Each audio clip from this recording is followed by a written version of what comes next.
It's using some of the reports from Amnesty International, Human Rights Watch. It's drawn together a body of what it believes are credible, evidence-based documents to make that claim. And it's aware, of course, that the international, that before the International Criminal Court is still a matter where Myanmar is accused of genocide against the Rohingya. So it's putting all of that together to say that there was a genocidal intent by the Burmese regime, the Tatmadaw, the military part of the regime, in the actions that it has unleashed upon the Rohingya since 2017. Well, the US says it will provide $1 million in new funding. What will this go towards? Yeah, so that US $1 million is about enabling people and to collect data to systematically document the breadth and scale of the human rights abuses that are occurring across the country, so that further down the track, war crimes can be prosecuted against the Burmese regime. And Monique, what happens now that the US has made this claim of genocide? Unfortunately, nothing. It's not in of itself going to do anything, but it doesn't trigger any action. But it was done very specifically to put more pressure on countries like Australia, for example, to pressure the Burmese regime to consider entering into peace talks. What is Australia's position on this? Australia made some changes to its Autonomous Sanctions Act recently so that it can target individuals and individual companies.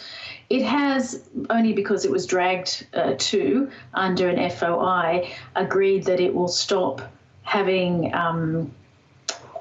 future fund investments in companies that have joint ventures with the Burmese military, but it hasn't put sanctions on Burma, any widespread sanctions at all, in the way that, for example, Canada, France, the UK, even Turkey together are putting multilateral sanctions against the regime, and that hasn't been what Australia has done today. And of course, the US has already imposed many sanctions on Myanmar in recent years. What effect have they had?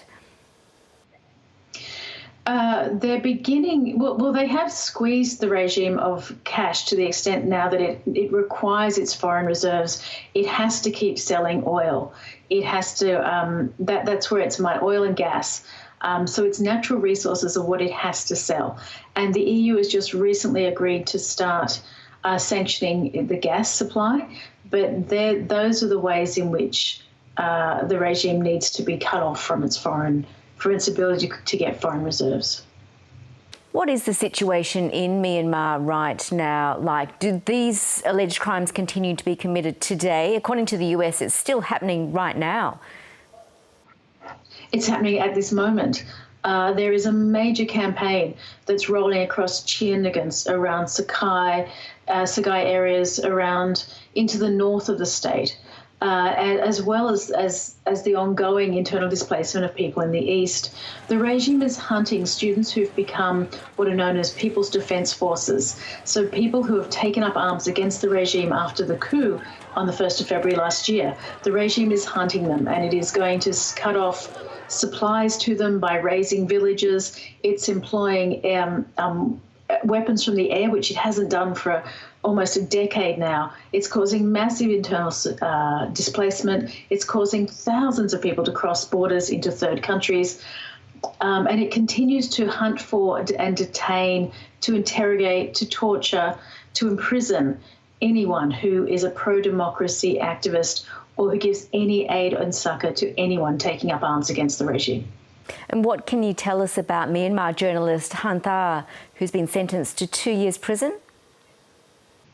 So like many Burmese who had started up independent media after the government allowed a level of democratic election and a national parliament to exist again, Nathan Mong, who's a US citizen, and Han Tha Nine started Kamayut Media, which is a local publishing group.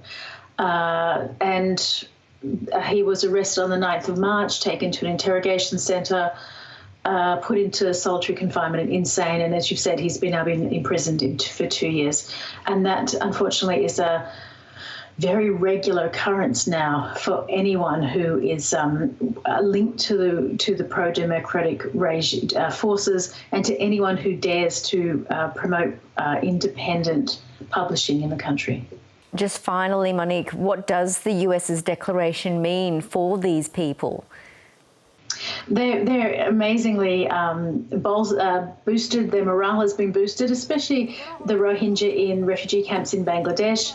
They're hoping that it will cause the US to rule upon the fact that they should be given proper refugee and citizenship status, because they're stateless citizens, stateless people at the moment, having been denied citizenship in Myanmar.